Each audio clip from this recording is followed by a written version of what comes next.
Daf Yomi Tractate Sanhedrin, page 76b, top of the page. It was coming from Amar Abaya on the previous page.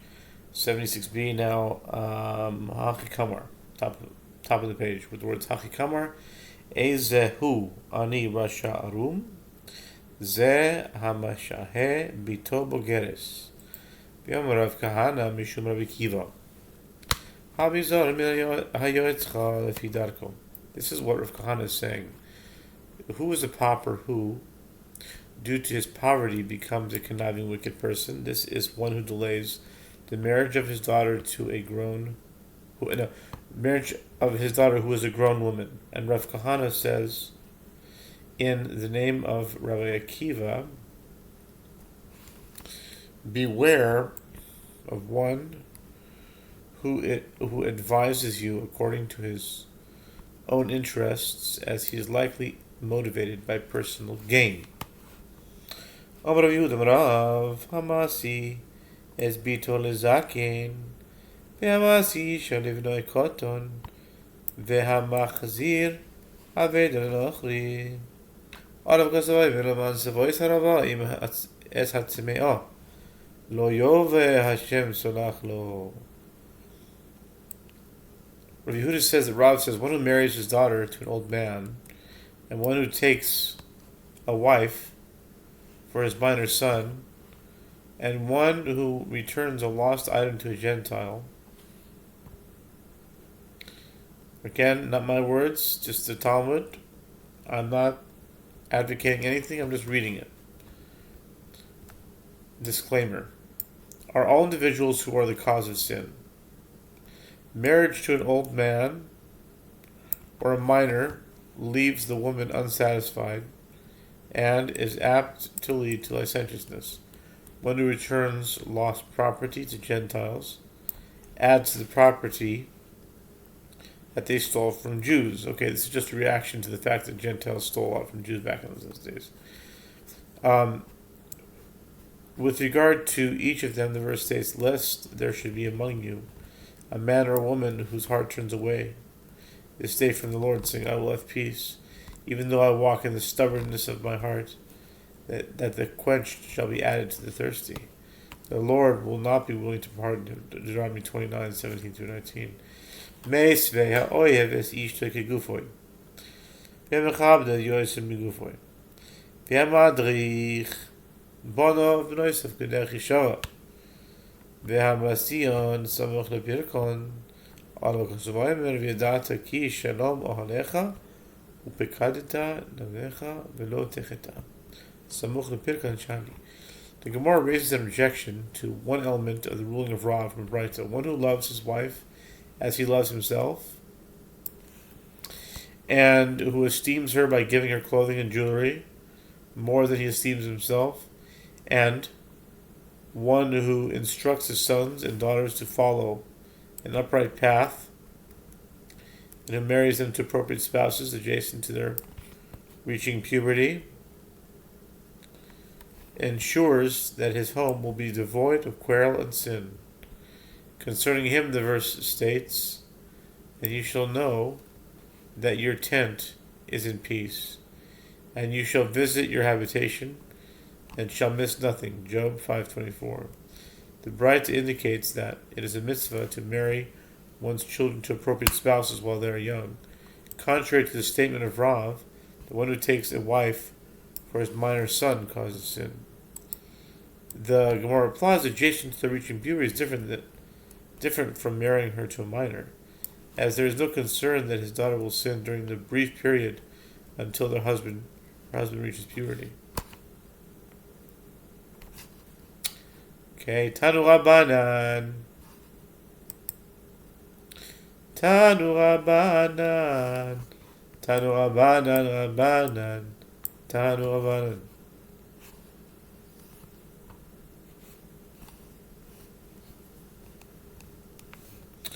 Ha'oy v'shchina v'merkav v'kloiva v'noises bas.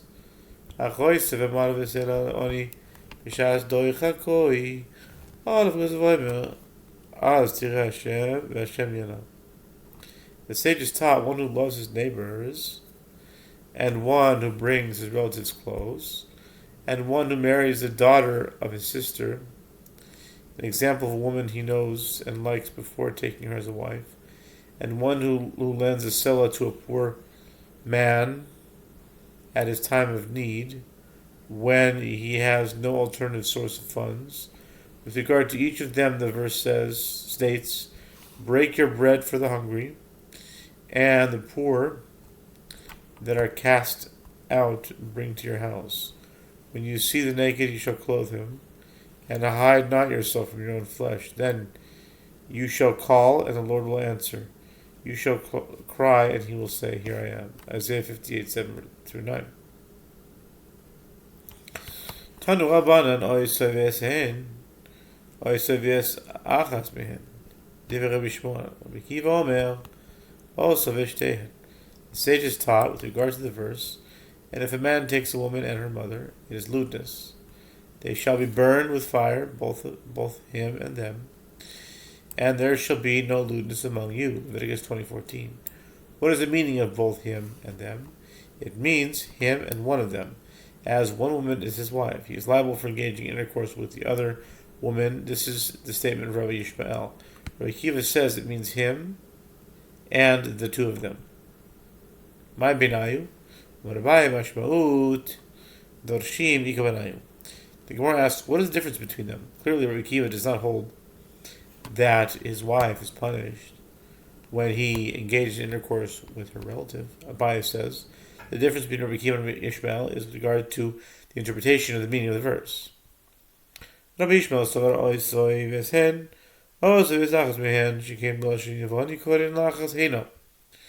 V'escham oisoi mizdarosh yasya. Rabbi Kiva sofer oisoi v'esen, oisoi v'shtehen, v'escham oisoi hacha kasiva. Rabbi Shmuel holds that the term both him and them means him and one of them, as in the Greek language, one calls the number one hena. The prohibition in the verse is with regard to one who engages in intercourse with the mother of his wife, and the prohibition of engaging in intercourse with the mother of his mother-in-law.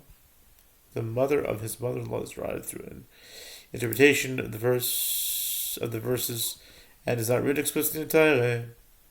Rabbi Kiva holds that the term both him and them means him and both of them.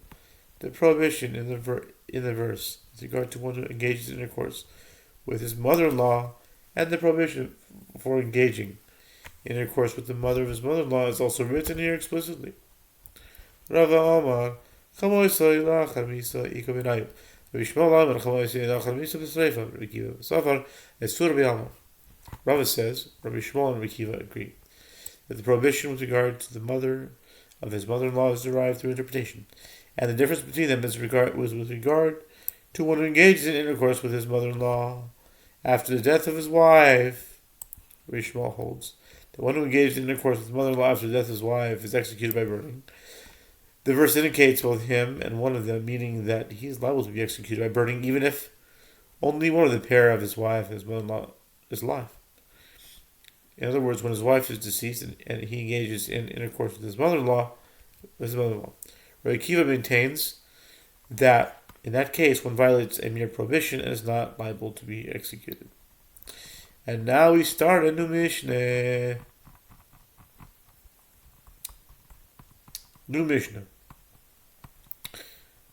Okay, and these are the transgressors who are killed by decapitation in the implementation of the court-imposed death penalty, the murder, and the residents of an idolatrous city, all of whom engage in idol worship. The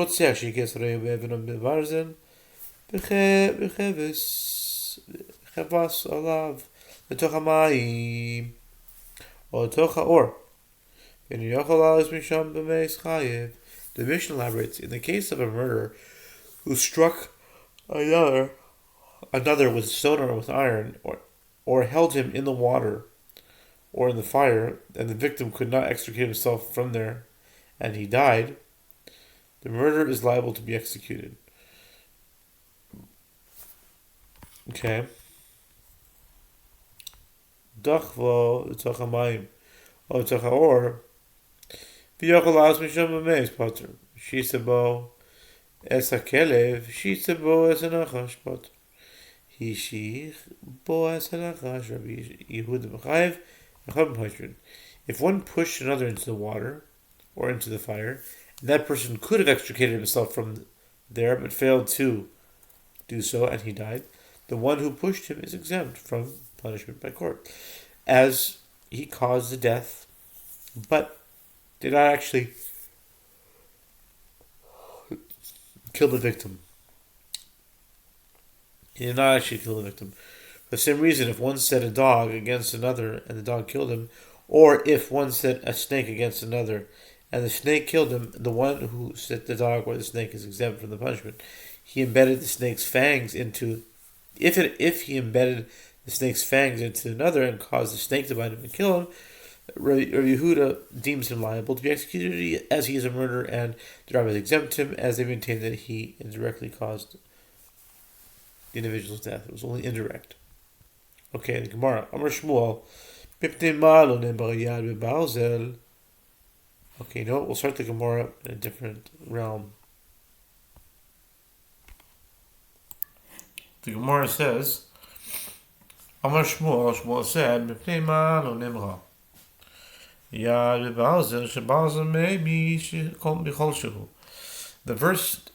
verses state with regard to a murder, and if he struck him with a stone in hand, by which a man may die, or if he struck him with an instrument of wood in hand, by which he may die, and he died, he is a murderer. The murderer shall be put to death. Numbers 35, 17, and 18. The term in hand indicates that one is liable for murder only if he utilized a stone or a wooden instrument that was of at least a certain measure. Shmuel says, for what reason was the term in hand not stated with regard to the iron instrument, as it is written, but if he struck him with an instrument of iron, so he died? Numbers 35, 16. The reason is that an iron instrument of any size kills.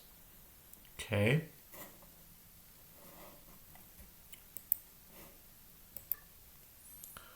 Rekava shalav techmaim reshalavus kamashmelon. The sefer ravus kamashmelon. Reshalavus kamashmelon afal gav. The lav ihu de achafo. Kevan de ein yachol alos misham b'meis chayiv. Sefer ravus kamashmelon afal gav de achafo. Kevan yachol alos misham b'meis pater.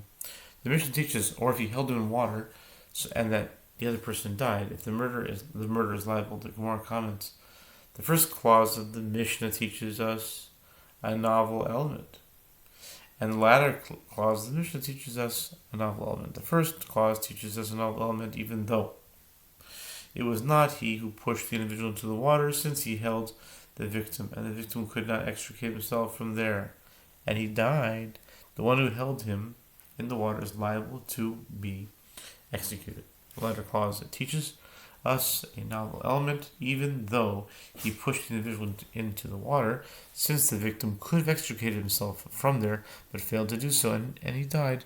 The one who pushed him is exempt from punishment. Chadash minalan Amar Shmuel Damar Kra O be'eva l'rabos esam mitzamtzem. The Gemara asks, from where do we derive that one who held another in the water is liable to be executed? Shmuel says, is derived from a verse, as the verse states, or in enmity, he struck him with his hand and he died. The assailant shall be put to death. He is a murderer. Numbers 35:21. The phrase, or in enmity, serves to include one who confines another in a place where he cannot survive.